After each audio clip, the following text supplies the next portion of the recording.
how much does it cost to live full-time in an RV? Question that we thought about, and we've got a lot of different topics we can handle, but we thought we'd share with you what we spend and what we look for.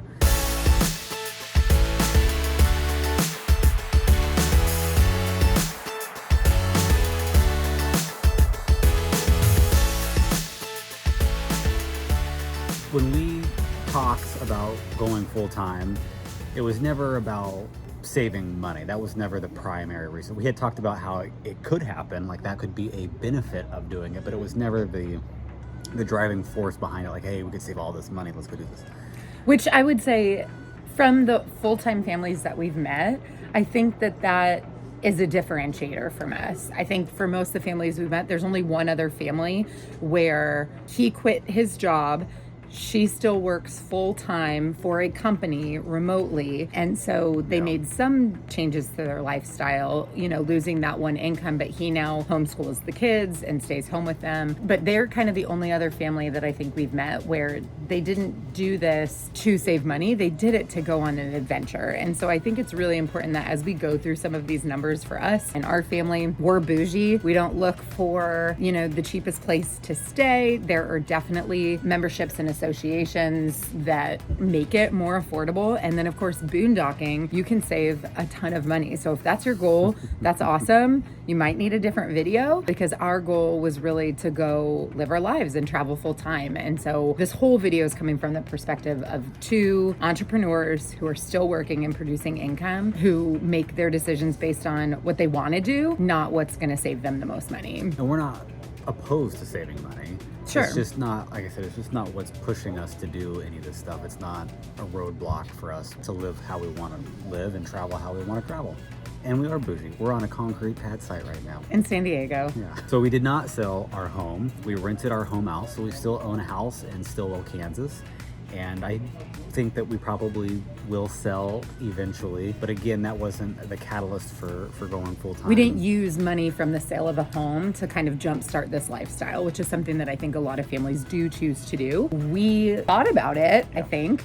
It would have probably taken longer to do, potentially, but we wanted kind of a place we could go back to someday if we had to. Again, I don't think that that's our goal, but we are entrepreneurs, like I said, so we also love the idea of having cash flow. And so the idea of getting paid by renters was something that I think was very appealing to us. Yeah, and it was a conversation. It was like, well, if we can't rent it, if we can't find a renter, then we'll sell the house. And that was a real conversation because we're kind of out in the country. We had 3.5 acres. It wasn't... We didn't know if it was would someone want that someone type want to of rent property? it? Yeah. Well, we actually found great renters that we love, so it worked out. It was the perfect awesome. fit. Yeah. And like we already said, neither of us quit our jobs. I had already kind of scaled back my business from the year prior, so I felt like I had the capacity to take on homeschooling and really manage my workload at the same time. Some days and weeks are easier than others. And then you, if anything, have probably gotten maybe busier, some more clientele, but... I have gotten busier. Not that this is about business, but I think it's gone up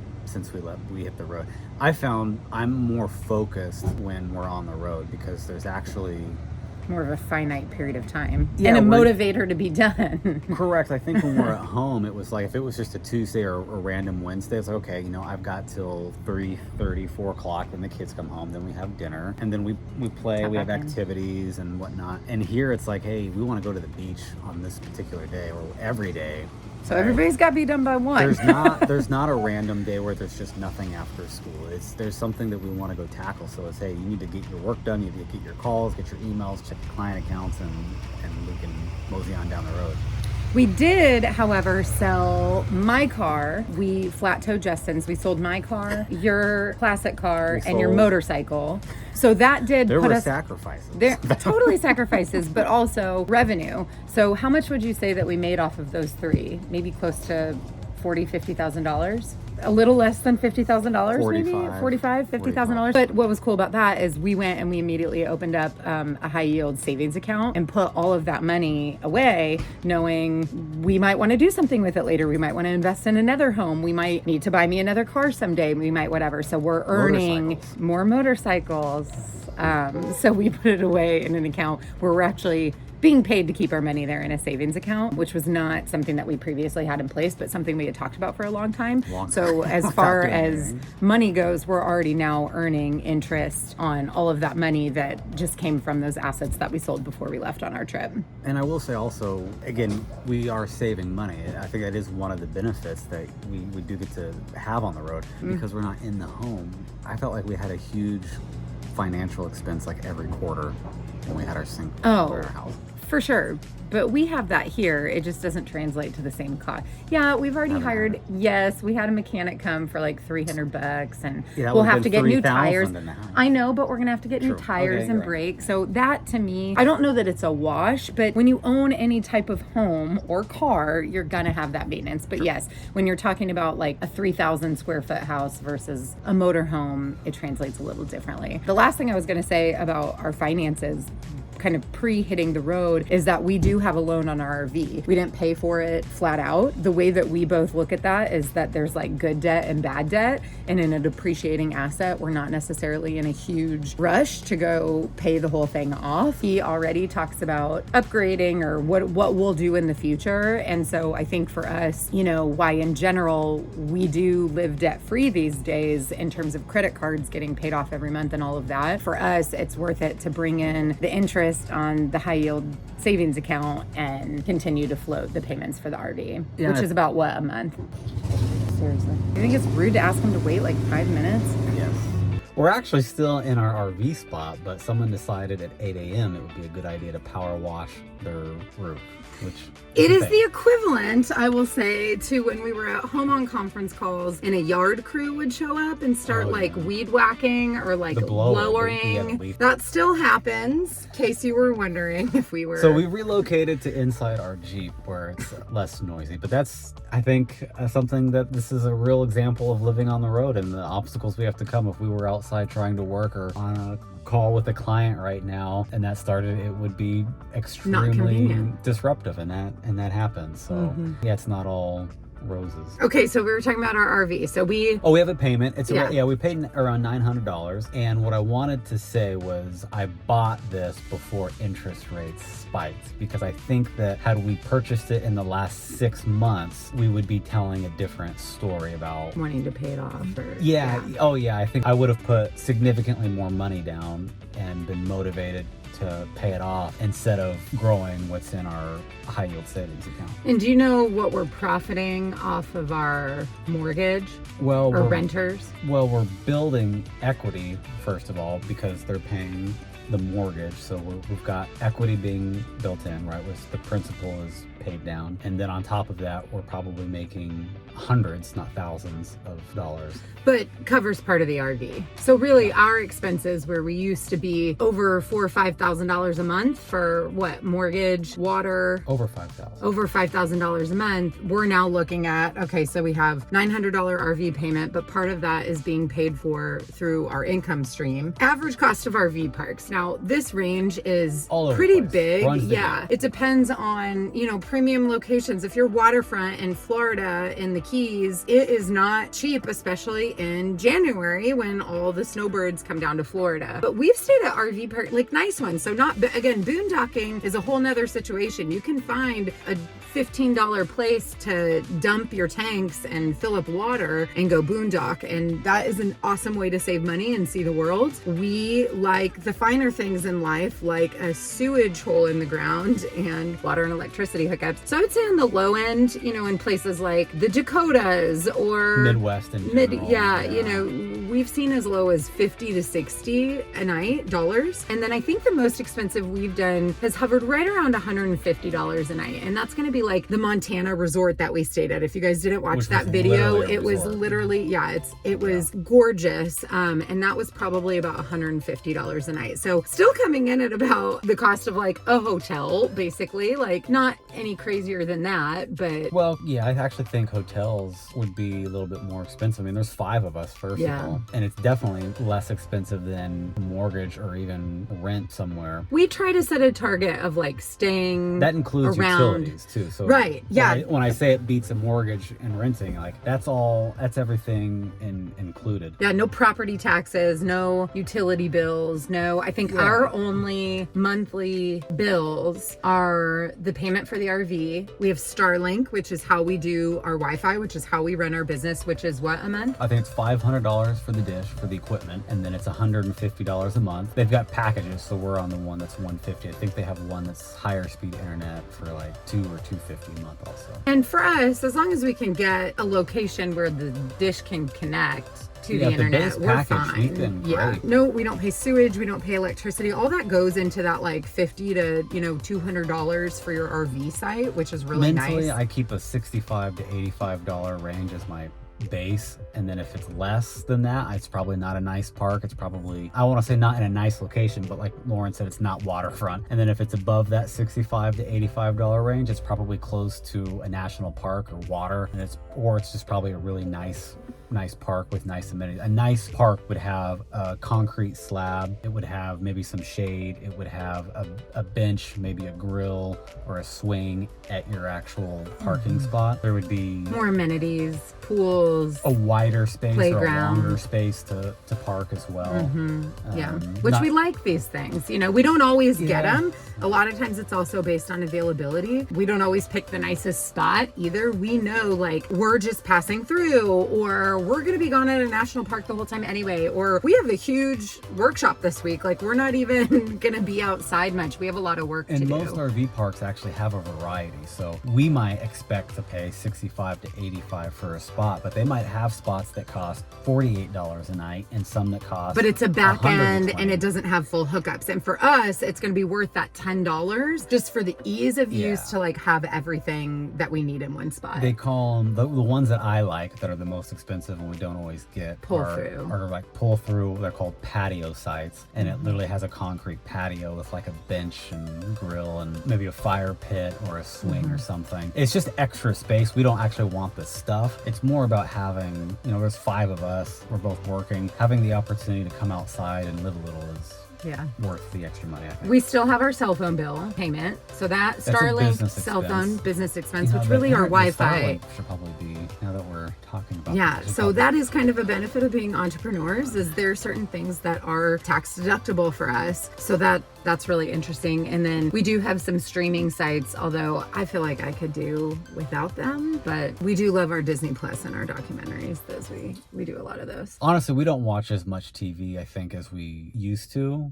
I think we kind of go through bouts where it's like we'll go a week without watching TV at all, and then maybe after some long road days or bad weather, I think that's when we probably turn the TV on more frequently. Our TV watching is inconsistent at best. So sometimes but our subscriptions are pretty minimal. Cut everything. We don't even need it. And then other weeks we're like, we need it. All in all, if we're averaging $100 a night at an RV site, which would be on the higher end for us, that's about $3,000 a month, which compared to what we were paying for our mortgage and all of our utilities back home, we are spending several $1,000s less per month on our monthly expenses. And that is doing full-time RV life the bougie way. The last thing I was going to talk about is there are memberships and subscriptions that you can do to live this life and save some money on it. Because again, we don't love spending money like that. We look for the most expensive thing all the time, but we look to have our conveniences and our desires met. One thing that makes that easy that I know we've mentioned before on this channel is we do a lot of KOAs, Kampgrounds of America. They're franchises. They're all over the country.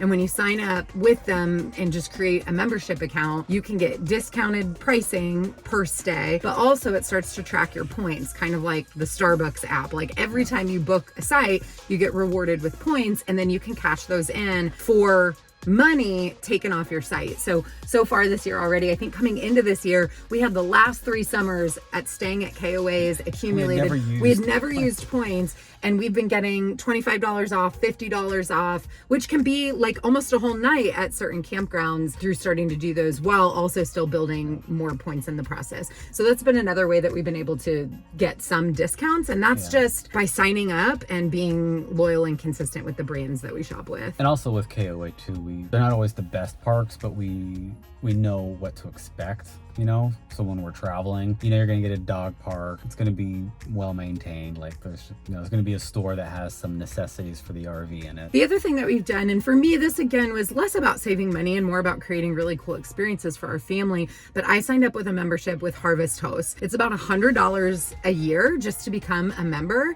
And then you get access to their whole database of places to stay. And the way that it works, I like to use this when we have double travel days. So like we're driving Saturday and Sunday, we're going to be somewhere for just a night. I will look for experiences. So we have stayed at a pumpkin patch. We've stayed at a horse, like a horse ranch. We've stayed at a farm. We've stayed at breweries. We've stayed at all kinds of places that I found through Harvest Host, and it's free.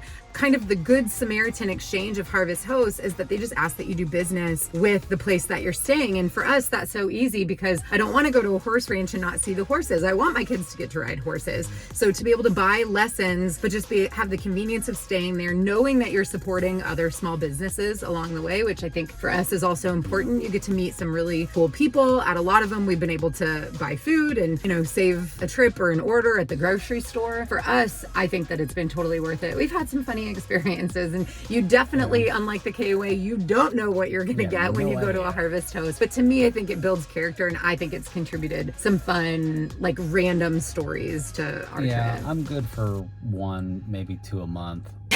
That's pretty good. It's pretty good. He's bougie, y'all. We told you. I'm not shying away from it. One of our biggest expenses when we travel is gas, because we have a gas-powered Class A.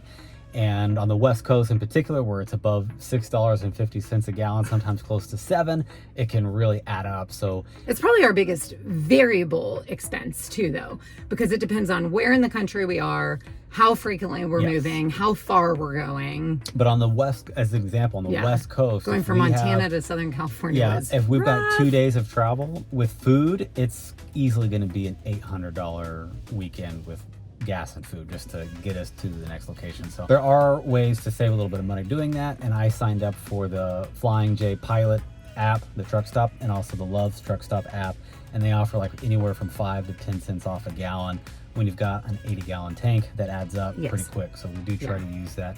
Plus, I think I can earn free coffee, which when I'm on the road, it's like all I want. So show them what you're holding. Cup of coffee. Dad mug, yeah. So there are other benefits, but we try to use that frequently on travel days because the actual act of traveling is very expensive for us to do. One last membership I forgot to mention was Good Sam. We get 10% off Good Sam affiliated parks, and also can get, I think, 10% off parts and accessories at Camping World. So that's one more opportunity where you can save a little bit. That's a little bit of an overview of what we spend, what it's like to live full-time, our monthly expenses, and how they compare to our previous expenses, and living in a nice home in the suburbs, and what we got rid of and how we invested it, and how we continue to make our choices.